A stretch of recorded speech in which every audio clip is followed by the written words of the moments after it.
name. I'm the director of the Austrian Institute for European and Security Policy, and this is my first digital interview with a very dear and distinguished guest.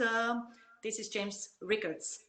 So for those of you who are watching and are not familiar with his background, I would like to introduce Jim very shortly. He is a New York Times best-selling author of several books: The Currency Wars, The Death of Money, The Road to Ruin, and national bestseller, The New Case of Gold. He is the editor of the newsletter Strategic Intelligence, and his most recent book, Aftermath: 7 Secrets of Wealth Preservation in the Coming Chaos, was published just last year on July 22nd. I was actually very glad to present the book in September and to have a public discussion with Jim Rickards in Vienna, where we discussed not only the developments outlined in the book, but also possible scenarios. And we already see that some of these scenarios are taking place a year later. He's also an advisor on international economics and financial threats to the Department of Defense and the US intelligence community. He served as a facilitator of the first ever financial war games conducted by the Pentagon. Welcome, Jim Rickards, and I'm really glad that you are my first guest to this digital interview.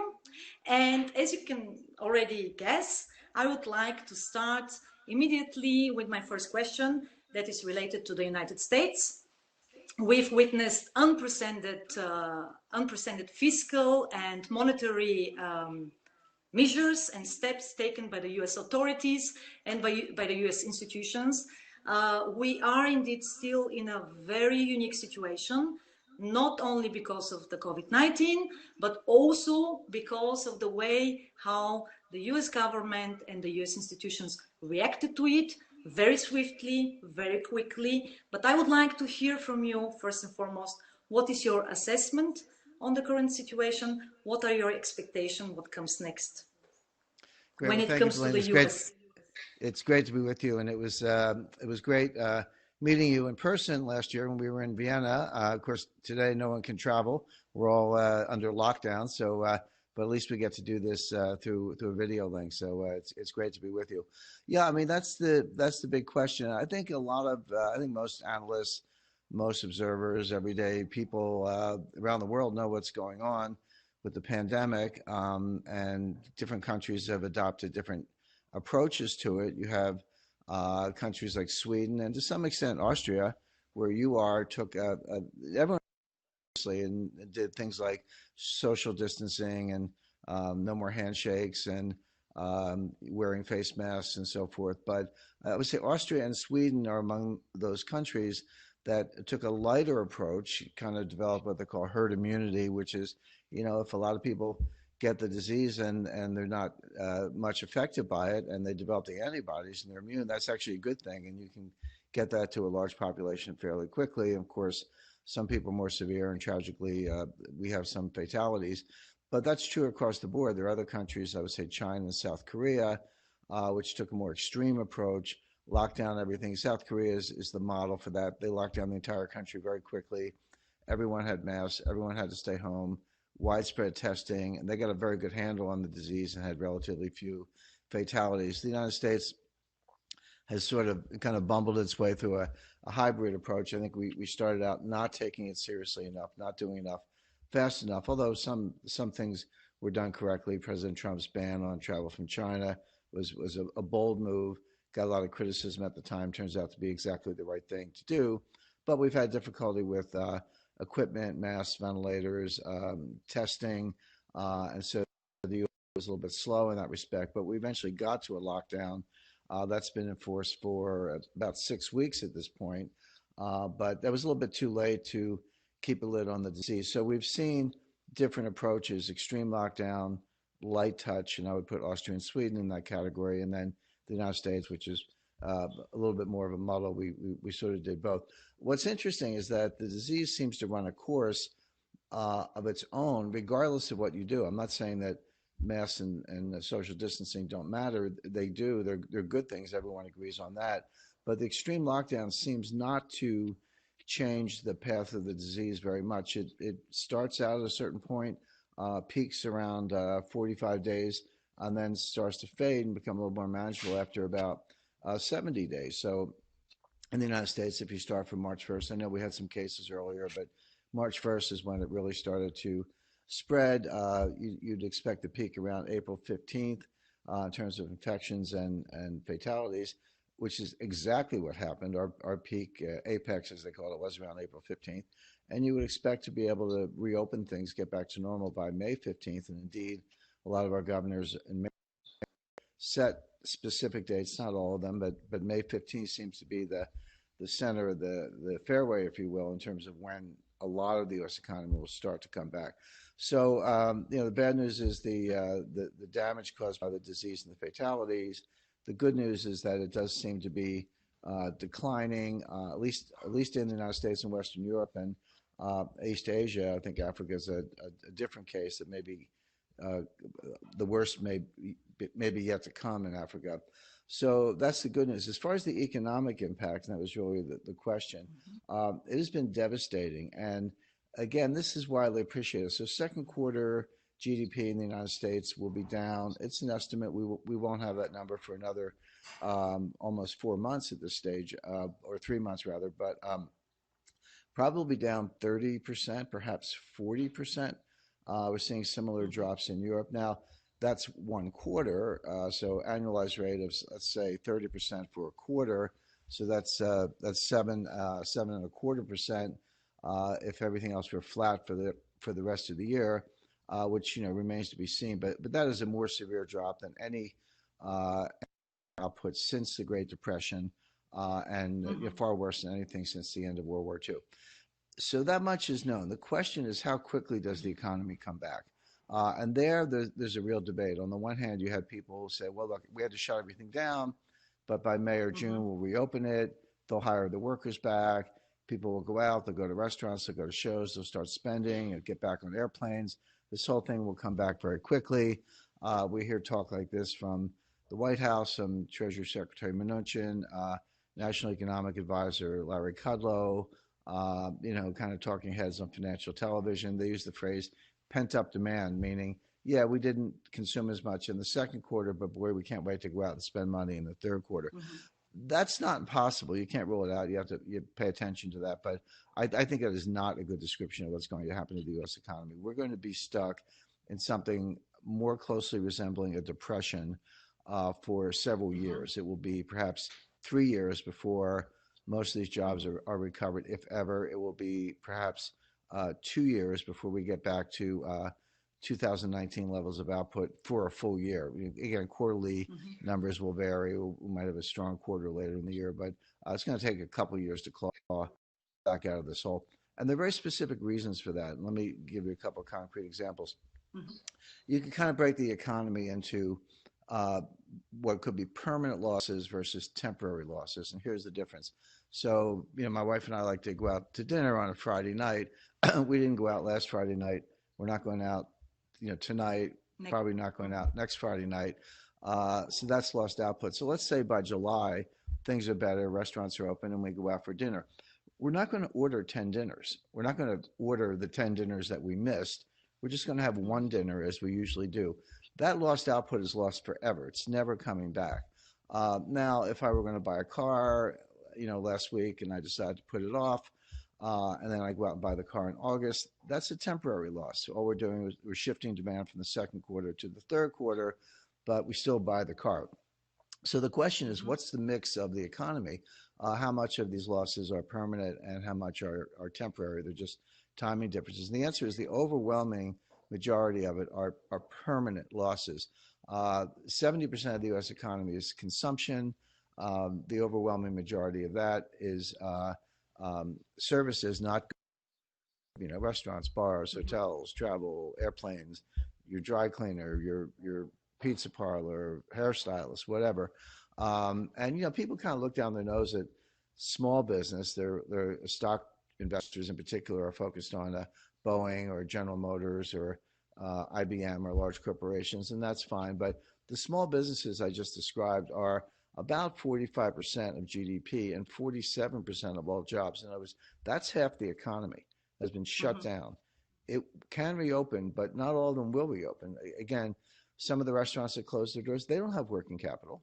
You take all of their revenues away, now they'll immediately fire all the employees. And people say, well, yeah, but when they reopen, they'll hire the employees back. That's not true. First of all, they may not reopen. Some of them will just close the doors, permanently file for bankruptcy. It's not that somebody won't come in and open a restaurant there someday. Perhaps they will, but not anytime soon. And even if you do survive and reopen, if you had 20 workers in your restaurant, you might hire 10. And then maybe one more and one more. You're not going to hire all 20 back at once. So these jobs are not going to be recovered. A lot of the consumption is permanently lost. A lot of the jobs are permanently lost. A lot of the firms are not going to make it. They'll file for bankruptcy. And then there are ripple effects across the country. Landlords are not paying the rents. Commercial tenants, residential tenants, others, they're not paying the rents. They're, okay, I'm shut down. I'm not getting any revenue. Don't ask me to pay the rent. Well, that puts the burden on the landlords, but then the landlords can't pay the mortgages. And then that puts the burden on the banks. So there are these ripple effects. So, we could kind of go on about the psychological effects. Can the Congress, you mentioned fiscal and monetary stimulus. Well, I don't call it stimulus. It is spending. We're going to spend about $5 trillion this year, and the Federal Reserve is going to print $5 trillion of new money. So here's, $5 trillion of liquidity and $5 trillion in new spending. So, you can keep the lights on the financial system and you can get money and shove it out the door, but that doesn't turn into consumption. People will do two things. They'll pay down debt and they'll save it. Well, those might be good things to do. Those might be really smart things to do, but that's not consumption. So I look for more of a depression than a recession. I look for years of recovery. And I would say the stock market has a lot further to fall.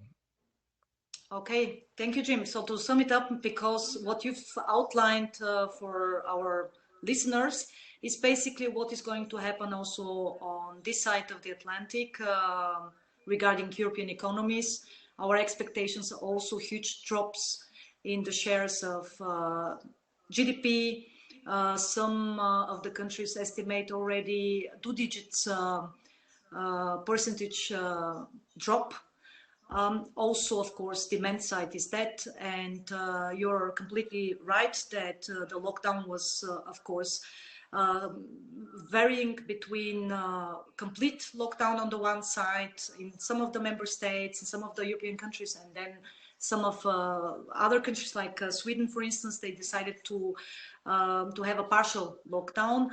Just a minor correction, Austria was went for a complete lockdown at the beginning of March, and now is among the first actually that is already on the side of reopening the economy. So we are together with Denmark the first countries aside from Sweden that didn't close off, shut down the economy, right?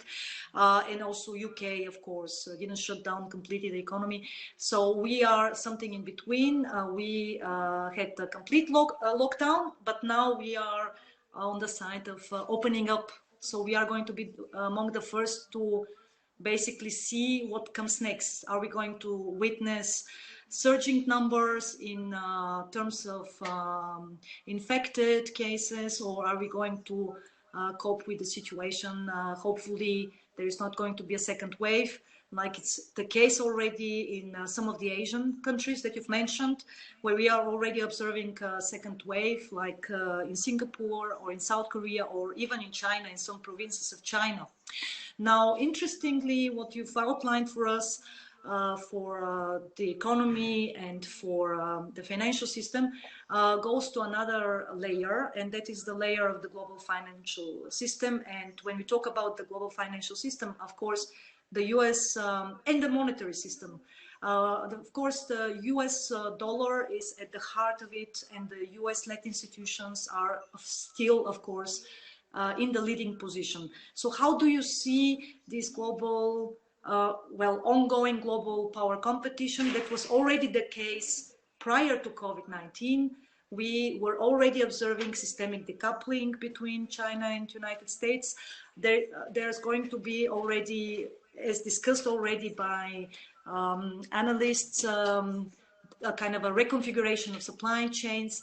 How do you see this picture? What is your expectation for this kind of systemic processes and developments? Um, China is certainly not going to wait for the developed economies in Europe and in the United States to revive demand, right, and to reopen economies, but it's going to try to already get better numbers, because we know that the political elite in China is very much dependent on good growth, on solid growth numbers, and so on and so forth. So how do you see this in the bigger picture, in the bigger context? Right. Let me just unpack that a little bit, Belina, because you had sort of a great question, but sort of three parts. One is, the Yeah. impact of monetary policy on the dollar, which is the number one global reserve currency. Two, decoupling from China, and then three, what's going on in China itself. I'll do the third one first. China will have better numbers because they lie. You can't rely on Chinese numbers. They make them up, they massage them, they do what they have to do. So we might see better numbers out of China, but that doesn't mean that their economy is recovering. It does not mean that they're not very badly wounded, which they are. They just make up the numbers. There are some services and some metrics that are more reliable that you can look at and see how the Chinese economy is doing, but any official figures are basically lies. So I wouldn't stock in those.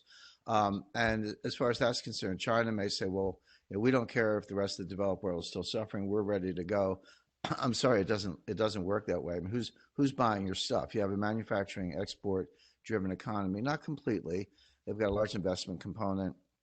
They have a growing consumption component, although it's not nearly as big as the developed economies, and of course a large export and import sector, because they have to import raw materials to do the manufacturing to generate these slightly more high value added exports.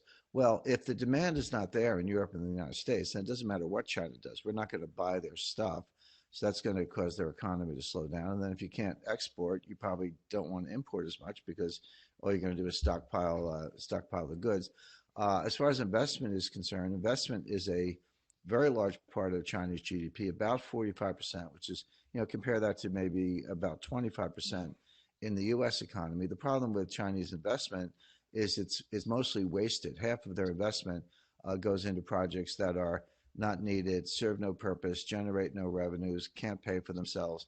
It's nice. I've traveled extensively in China. I've been through all parts of China. The railroad stations are magnificent. I was in one in Nanjing South. They have 128 escalators, but nobody's on them. So just nice escalators. But the point being, if they want to borrow more money and waste more money, be my guest. But that's not going to help their economy. That'll just lead them closer to a financial meltdown, and they're utterly dependent on the developed world. So again, if Europe and the United States are not buying Chinese manufactured products, then the Chinese economy is going nowhere in the short run. And their internal consumers, yeah, it's a growing sector, but they still have hundreds of millions living in near poverty, hundreds of millions in the countryside, a very old demographic.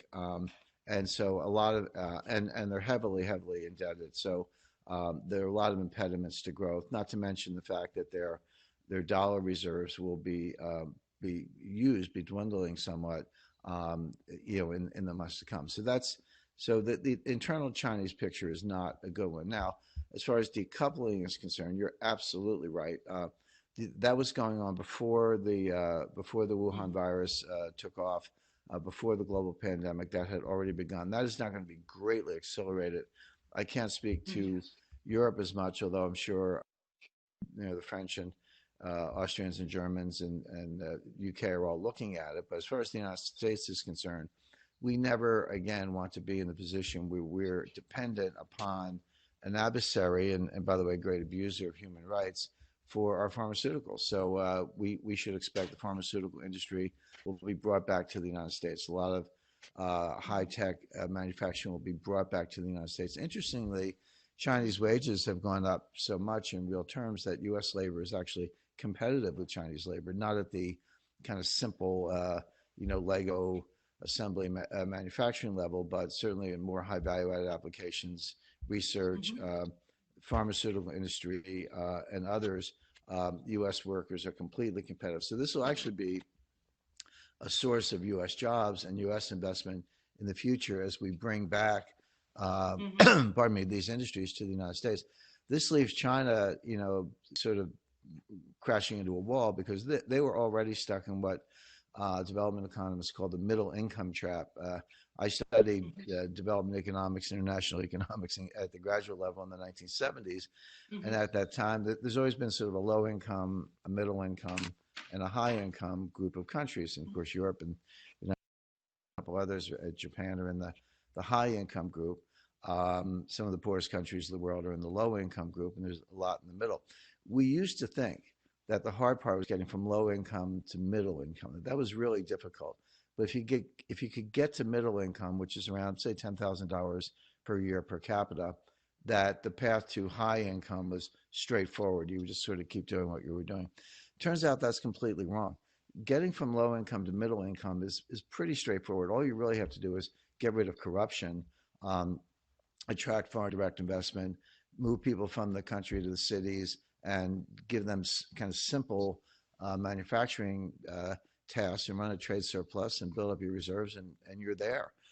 The hard part, it turns out, is getting from middle income to high income. You do that with high value added products and with technology. Well, my point being, if we bring the technology and the more high value added sector of the Chinese economy back to the United States, that's going to block their path to high income. And of course, they have a lot of debt. So the outlook for China is very poor, and you cannot rule out a financial crisis or even a crisis of confidence in the leadership in the Communist Party of China. And the leadership are very, very well aware of that. They're going to be desperate to keep things going in China, but they have all the headwinds that I described.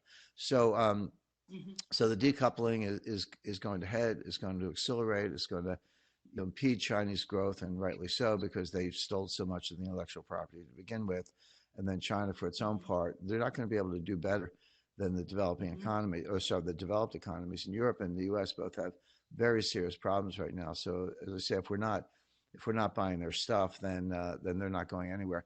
And on your first question, the strength of the dollar, there was a very famous jazz song from Switzerland. Actually, there's a great live performance in Switzerland, and then the song is called "Compared to What." It's one of the great jazz songs of all time. So when people say, "Is the dollar strong?" I say, "Compared to what?" So everyone's looking at the dollar, the euro, U.S. dollar cross rate, or they're measuring the dollar by DXY or Dixie. That's a currency basket. Or Bloomberg has a dollar index. The Federal Reserve has a dollar index, and by all these measures, the dollar is fairly strong. But the point is that is meaningless. It's important if you're a currency trader, if it's important if you're exporting or importing and you haven't hedged your currency exposure. Sure, it matters. But in terms of understanding what's going on with the dollar, all you're doing, when you look at the euro US dollar cross rate, you're just comparing two paper currencies to each other, but they're all in the same boat. Imagine 10 survivors of a shipwreck in the same lifeboat with no food and no water. Maybe one's taller, one's shorter, whatever, but you're all in the same boat. There's no way that one of these currencies is going to get in serious trouble, and it's not going to affect all the others. The only way to understand whether the dollar is strong or weak is to look at the dollar price of gold. Gold is a form of money. People think it's a commodity. It's not. It's not good for much, but it's a great form of money. So look at the dollar price of gold. That will tell you if the dollar is strong or weak. And the dollar price of gold has been skyrocketing, which is a loss of confidence in the dollar. So again, if you're looking at currency to currency, you can say the dollar is strong, but that's not a very meaningful metric. You have to look at the dollar value of gold, and what that's telling you is that confidence in the dollar is weakening sharply, and that's what you would expect when the Federal Reserve goes out and prints, $5 in a matter of months. Mm-hmm.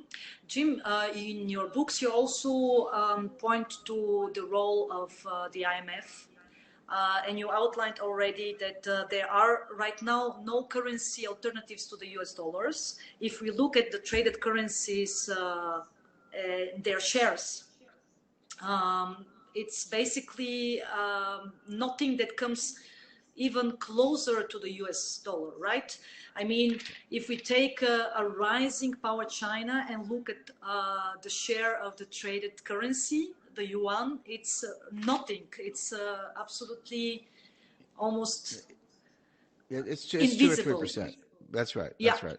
exactly. So obviously there will be some, or we see already that China is trying to somehow find a leverage within international institutions. And my question to you is, do you think that the IMF, we've witnessed in the last month that I think 80 countries applied for financial support at the IMF, and we've also witnessed their statements presenting themselves as sort of alternative way of how to provide liquidity to these countries. So obviously there will be a role for the CDR, and you've been touching upon this specifically upon this role. So could you maybe tell us more about how you see the role of the IMF, the role of the CDR. There is also a question related to this coming from the audience. Basically, how do you anticipate a possibility that the IMF would introduce another currency in the basket, or maybe would make the existing currencies, well, the mixture of currencies in the basket in another relation, so relation or whatsoever. I don't know how exactly this is going to look like, but maybe you have already an idea about it. Sure. Well, let's separate two things. International Monetary Fund, the IMF, has, I believe, 189 members, maybe one or two offices say 189 members. They've got, there are two separate things we need to analyze. One is, what is the lending capacity today? Leaving aside world money, which with the special drawing right, or SDR, I call it world money, and their ability to print that, create it. Leave that to one side. What is their lending capacity today? And they do have quite a bit. They have a fairly clean balance sheet. They're not nearly as leveraged as any of the major central banks. They have standby facilities. They have long-term lending facilities, short-term lending facilities, liquidity facilities. So they can do quite a bit. And they're concentrated on the poorer countries. And the IMF is not a welfare agency. They would like people to think they are, but they really are there to help the major economies. But right now, the major economies, the European Central Bank, Bank of England, Bank of Japan, People's Bank of China, and the Federal Reserve, they're doing all they can. So the IMF looks around and says, well, the U.S. doesn't really need a loan from us because they've got the Federal Reserve to print all the money they need. Likewise, in Europe, you've got, Madame Lagarde, head of the European Central Bank. She used to be head of the IMF. So Yep. she knows how the game is played, Yep. so they can print all the euros they want. So you'll see the IMF lending to African countries, South Asian countries, Latin American countries on an as-needed basis, and they've got ample room to do that.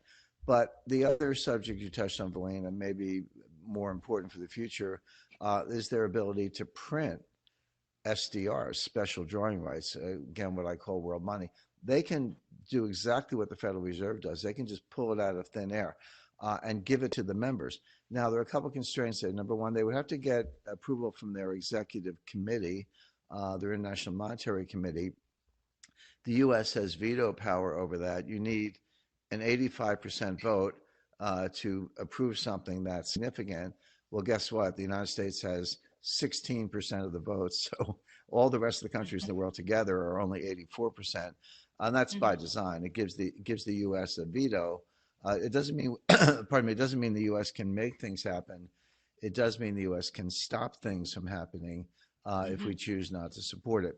So you'll need the U.S. on board, but on the other hand, you'll need all the other countries on board with large voting shares, and a lot of them are in Europe, to go ahead and issue these SDRs.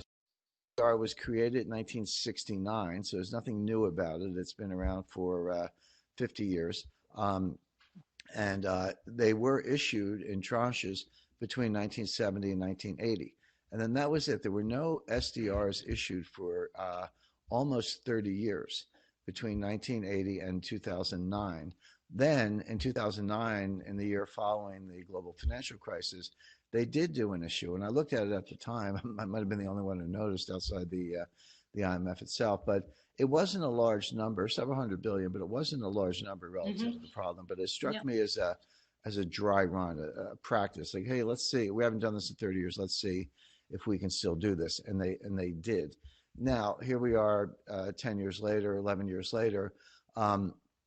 The world, again, is confronted with a liquidity crisis. The Federal Reserve is Yeah. responding. But at what point does the Federal Reserve destroy confidence in the dollar? At what point does even the Federal Reserve say, you know what, we pulled $5 trillion out of thin air on top of the $5 trillion we already had. Our balance sheet is now 10 trillion. There's a limit, some invisible confidence boundary. And that's debatable. The modern monetary theorists say there is no limit. Legally, Yep. that's correct. There There is. is no. Is there a psychological limit? And do you want to get there? So then you're back to, well, should we have an emergency issue of SDRs? Well, the problem with that is the SDRs will be allocated by membership, by the voting rights and capital accounts of the membership. That means China would get some because they're a member, and Iran, pardon me, Iran would get some. The U.S. is opposed to giving any assistance to Iran Yep. because of their nuclear development program, their weapons testing program, their terrorist program, and their violations of human rights. So as of now, the U.S. is standing in the way of issuing new SDRs, not because we don't want to liquefy the world, but because we don't want to help Iran and China. So right now, as we speak, I don't think any SDRs are going to be issued. It's something to watch down the road. It's the only real competitor for the dollar in the long run, but there aren't enough of them out there, and we don't have a robust SDR bond market. You need a bond market, not just a currency. You need a bond market to have a true global reserve currency. So it's worth watching. It's highly political, but in the short run, you probably won't see new SDRs issued. And the reason has nothing to do with economics, everything to do with geopolitics and the U.S. not wanting to help Iran and China. Mm-hmm. Obviously, and Russia, even though that we are now observing a kind of a Helsinki 2.0 moment between Russia and United States, supposedly because of the systemic rivalry with China and with Trump trying to somehow partition these two actors. But I would like to ask you a question about Trump. Last year in September, your model was telling, and you are one of the people who also predicted the election of Trump and Brexit outcome. So your model is pretty accurate. How is your model seeing now the possibility of Trump being re-elected, given that we are now also we have to also calculate the pandemic and specifically the response to the pandemic and the repercussions from the pandemic for the economy, and we know perfectly well that elections are won based on the performance, the economic performance first and foremost. So how do you see the Trump beating himself due to his response to Trump to COVID-19? Because or do you see a realistic chance for Biden to actually win against Trump? What is your take on this? Right. Well, thank you. You're rightfully, my model is highly accurate. It has very powerful predictive analytic capabilities, but it's important to understand that the reason the model works is because it updates constantly based on new information. So you can't do a forecast and put a stake in the ground and say, that's it. You have to constantly evaluate new news. So you're right. Last September, I gave Trump a 74% probability of winning re-election, and that was right. And the forecast was that that percentage would go up, continuously between then and election day, so that by election day, his odds would be closer to 90%. And that was exactly right at the time. But the update, of course, is we have a global pandemic and a global depression. So those are pretty big facts to put in the model. Right now, I've got it at 50-50. It's just It's a coin toss. Now that will change between now and election day. I do update all the time, but you'd have to say it's kind of 50-50. And that's interesting in a couple of respects. Number one, the stock market has, is always trying to reprice for the future. That's what stock markets do. They discount the future. And it's struggling to discount for the impact of coronavirus. We have a better handle on it now than we did a month ago, but there's so many unknowns. We don't know about reinfections. We don't know whether the warm weather difference, although of course it's only warm weather in the northern hemisphere, not the southern hemisphere. They're going into their winter. We don't know if there'll be a second wave. There's some evidence that there may be. We don't know if reopening economies will or will not cause the spread of the infection further. Again, the so-called second wave. So there's a lot we don't know. But to the extent that you can maybe take a slightly optimistic view of that, the market has discounted that. And the market is also struggling to discount the impact of the depression, the economic impact, independent of the virus. And we talked about that earlier. Will we have a V-shaped recovery, a quick bounce back? I don't see that. Will it be the so-called L-shaped recovery where we get back on our feet a little bit, but have a long drawn-out period of high unemployment and low growth? Much more likely, in my view. But you can debate it either way, and the stock market is struggling with that. But there's a third factor that the market has not even begun to confront, which is President Biden. Because the last time in 2016, Hillary Clinton had somewhere between 92 and 95% probability of winning, and you could probably count on one hand the number of people who predicted Trump. I was one of them. There were a few others. Yeah. And interestingly, Michael Moore, who's a far left progressive, but he's smart, and he could see that Trump is going to win. Steve Bannon. There were really only a couple of people who predicted Trump. Today, it was different, at least actually until a few months ago. There was a consensus that Trump was going to win. I'm not anti-consensus. I don't mind being out of consensus if that's what the model says. But if you're in consensus, so be it. I kind of go with the model. The problem now is that the market has not come to grips with the possibility of President Biden. What does that mean? It means higher taxes, more regulation, more kind of cozying up to China at a time when we've already decided to decouple from China.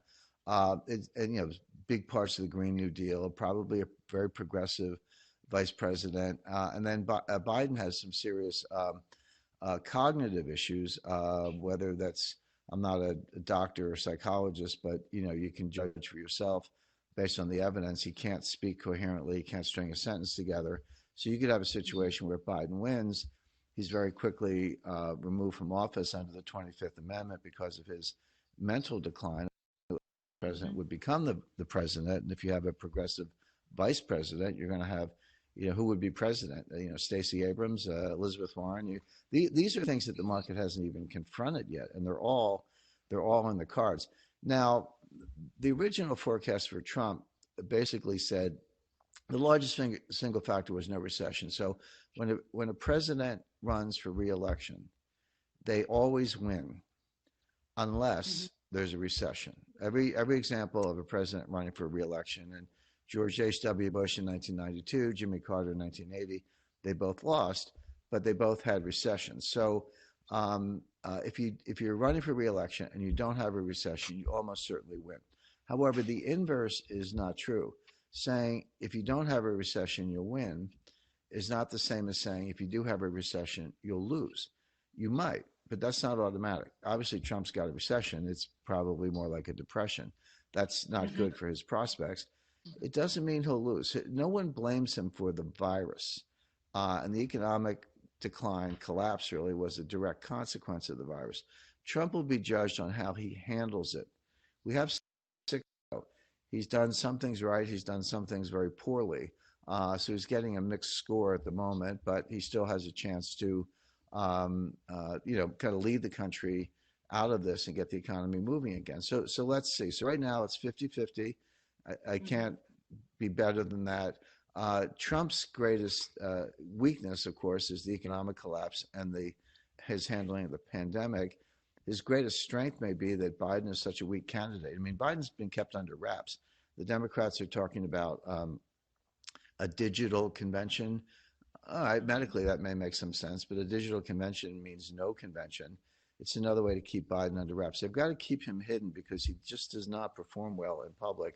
He has a very cooperative media who will be, engaged in not highlighting what I just described. But the American people will see it, and then when we get to October and we have debates, it'll be very hard to keep Biden under wraps. And so we'll see. So right now it's a two-horse race. They're neck and neck, as we say in racing. It'll be a close finish no matter what. But you can't say more than that right now. But I can say that the stock market has not fully come to grips with the prospect of President Biden. Mm-hmm. Great. Last question on my side, because I want to reserve some time also for questions from the audience, and I've collected some. So you've outlined perfectly for all of us what the current repercussions are in all key fields. So we have disruption, we have a global disruption of global supply.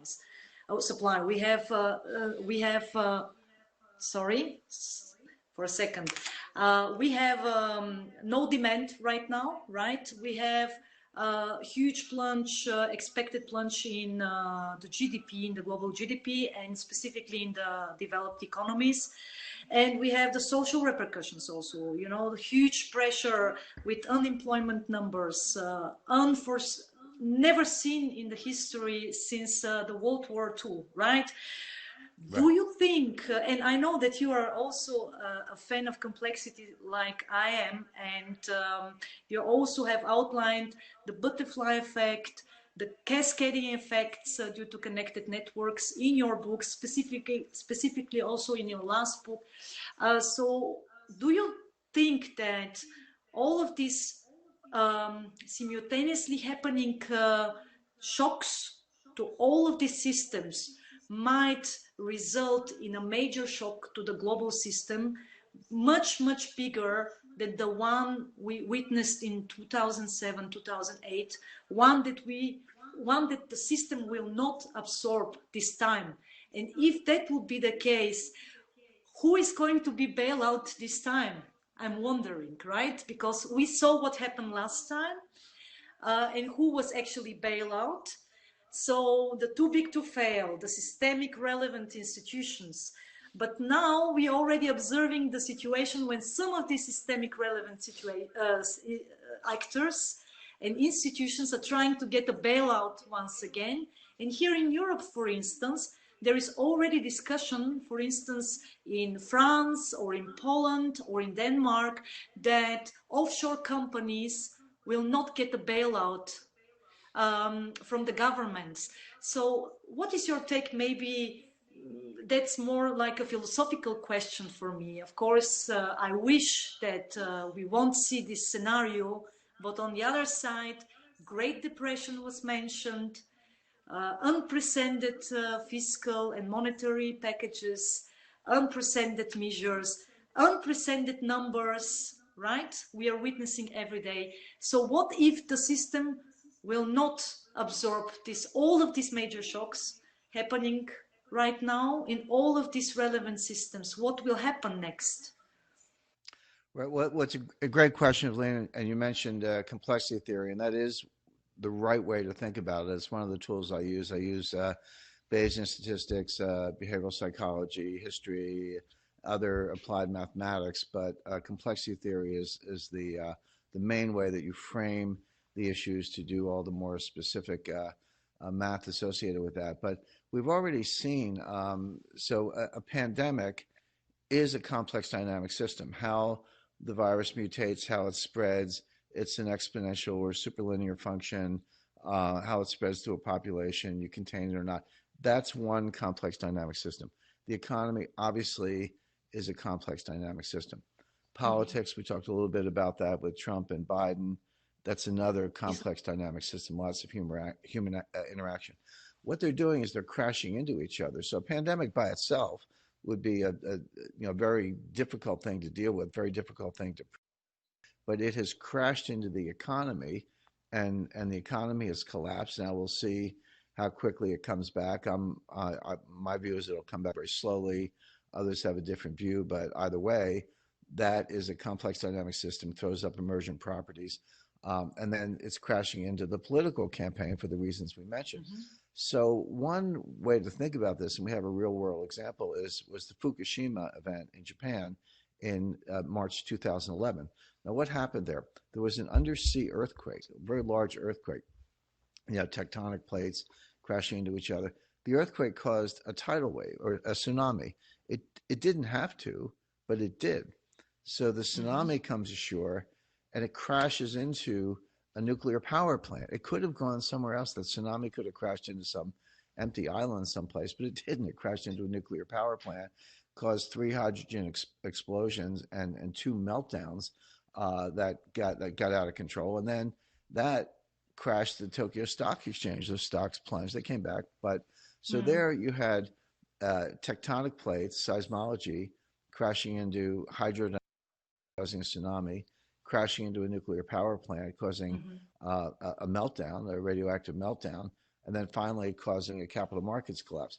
So Mm-hmm. four distinct systems: seismology, hydrology, radiology, and capital markets crashing into each other. Well, we've had three. We've had a pandemic crashing into the economy, crashing into politics, and your question is what's next? It could be bad. It could be a social disorder. And this gets back to what you mentioned about 2008. Now, in 2008, that was Mm-hmm. a financial crisis. It had ripple effects. It had, unemployment went up and output went down and businesses closed. There were a lot of costly effects of it, but it was very much centered in the financial markets. We saw the collapse of Bear Stearns, then Fannie Mae, then Freddie Mac, then Mm-hmm. Lehman Brothers, then AIG, and others would have, Goldman, Morgan Stanley, others would have been right behind, except by then the government intervened and truncated the cascade. But it was kind of boxed in the financial system. This is different. This did not start in the financial system. And in fact, the banks have patting themselves on the back and said, we've built up our capital and we've increased our Mm-hmm. liquidity and we're more Yeah. robust. And that's all true as far as it goes. But here's the problem. We talked earlier about paying the rents, and they're not. I mean, I've seen data from my friends in the commercial real estate industry who are very well connected, and they're saying in retail more than 50% of the landlords are not paying their rents. And Neiman Marcus, major high-end retailers, signaled that it may file for bankruptcy. J.C. Penney is preparing to file for bankruptcy. Mm-hmm. In the commercial space, 90% of the tenants are not paying their rents. Well, that throws the loss to the landlords who can't afford the mortgages. They don't pay the mortgages. But now you're back to the banks. And my point being, 2008 started in the banks and the financial system. This started in the real economy, but it always ends up in the banks because they're the ultimate leveraged lenders who finance everything, whether it's or funds, with junk bonds or commercial loans or real estate loans, construction loans, or even individual consumers with auto loans, credit cards, et cetera.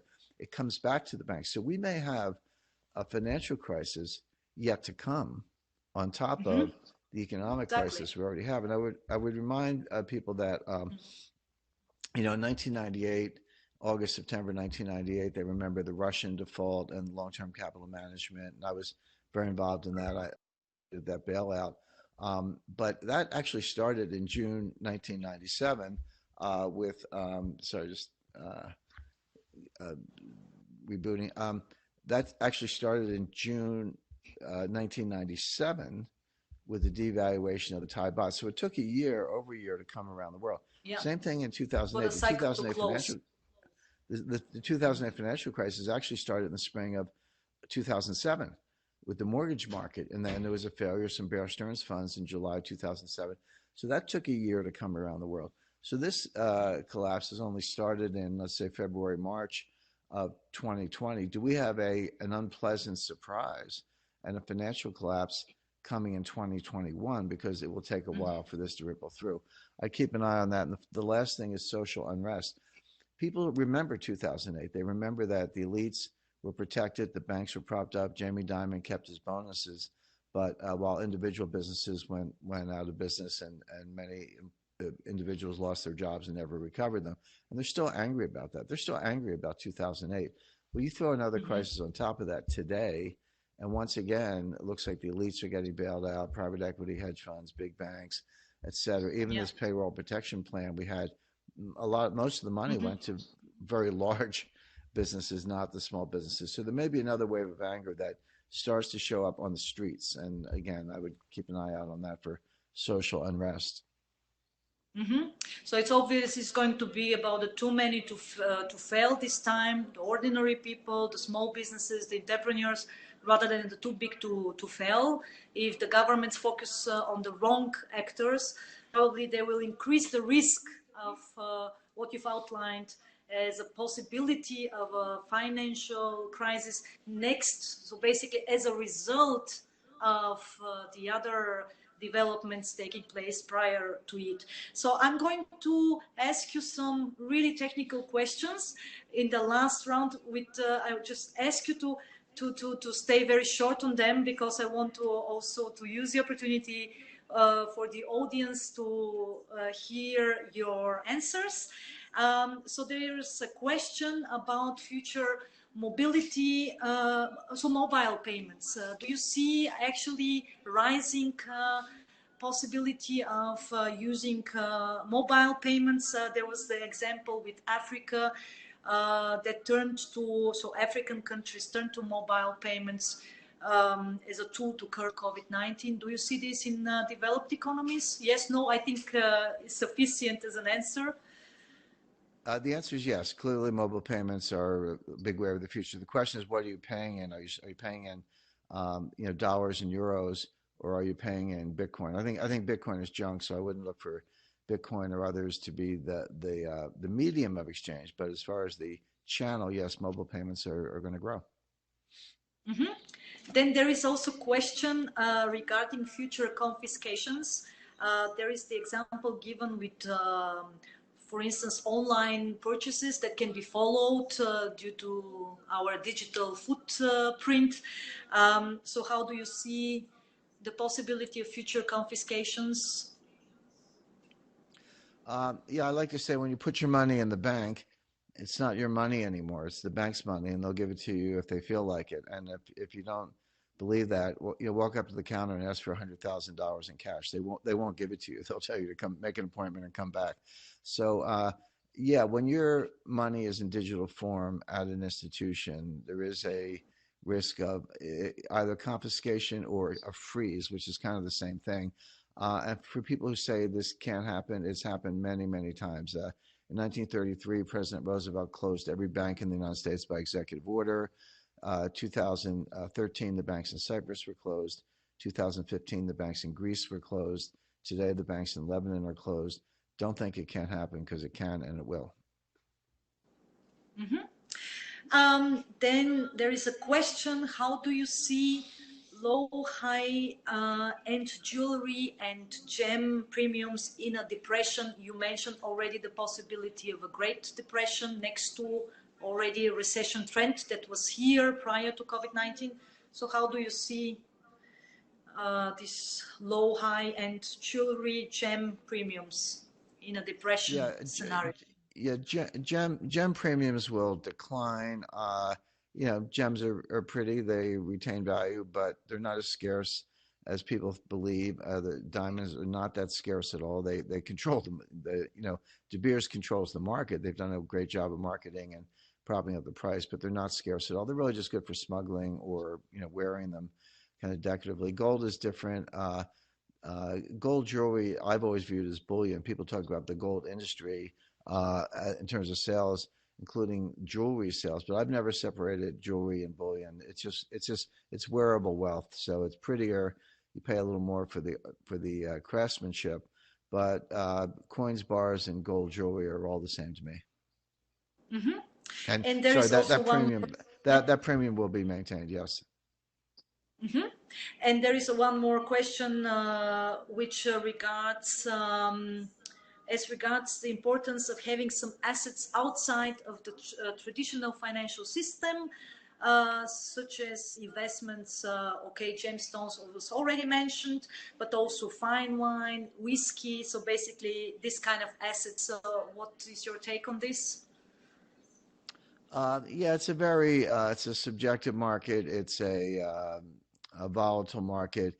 If you want hard assets outside the financial system that retain value and will actually appreciate even in very difficult times, I would put real estate, gold, silver, and some natural resources at the top of the list. Now, if you want to collect wine or rare whiskeys or fine art, that's fine. I have nothing against it, but make sure you have your gold and real estate first before you build up your wine collection.